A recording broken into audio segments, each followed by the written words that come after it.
Delgado from BSN 1B. Today we will discuss about the properties and characteristics of each biomolecules.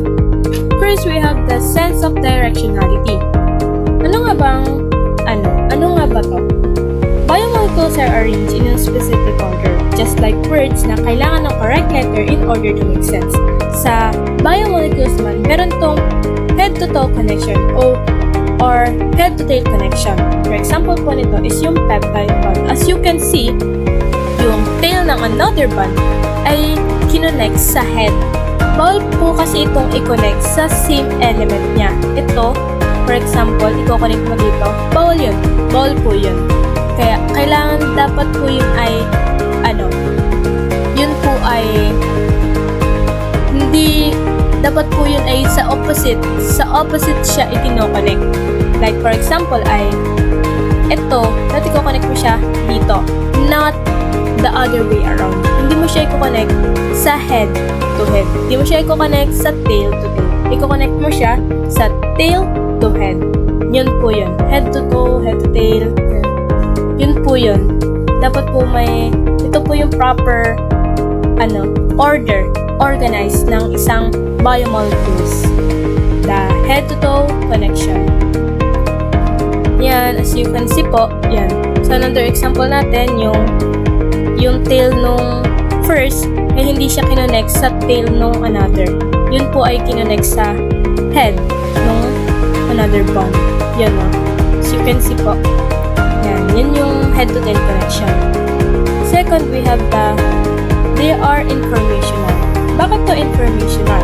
Some biomolecules, especially with DNA, stores information. Think as, isipin to as a recipe book. A recipe book is necessary for us to know how to cook, yung ingredients nun.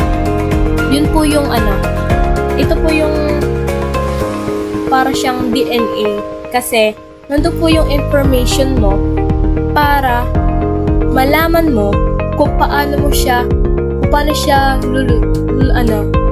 gagawin, lulutuin, ano yung mga kailangan doon. Yun po yun. So DNA din is yung ano ba yung tamang protein, ano yung protein na ipoproduce, ano yung maging color ng hair natin, ng eyes, ng skin. Yun po. They carry information. Next, they have weak chemical process. Biomolecules are bond together by weak chemical attraction. Important po ito kasi if everything were held together by very strong connection, hindi siya madaling mamemelt or hindi siya madaling mabe-break. Yun po yun. Kasi ang biomolecules po, need po siyang ma-break in order to rebuild it. Kaya po kailangan siya ng weak chemical process. Para pag madali siyang i-break, madali din po siyang i-rebuild. For example po as you can see, ito po, necessary po yan para ma-breakdown ka agad at to rebuild ka agad. Yun po yung importance ng weak chemical process. Yan, as you can see po. Para siyang fats, kunwari ay yung fats, they have a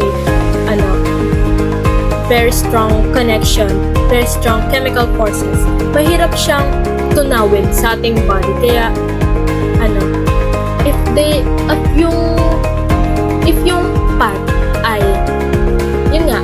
yung fat ay merong strong attraction or chemical process, mahirapan yung ating body sa pag-melt nun.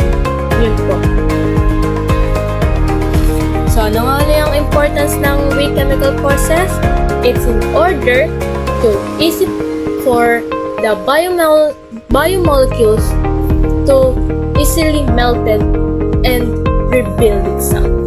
To rebuild it. Madali siyang i-rebuild. Yun po na.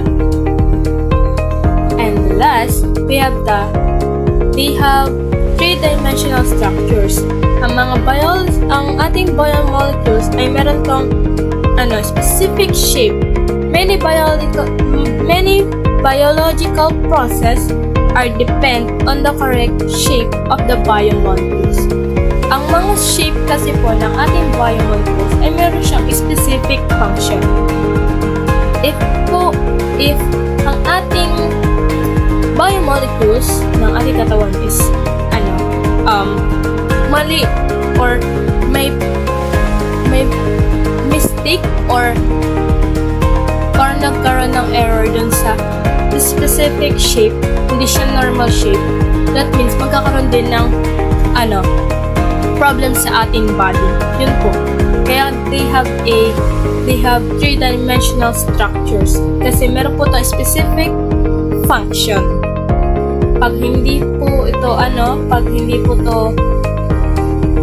nakaano sa kanyang specific function ay hindi specific shape ay hindi po nito magagawa yung specific function niya. Yun po yung pagkakaroon nila ng three-dimensional structures para ma-function niya yung specific function niya.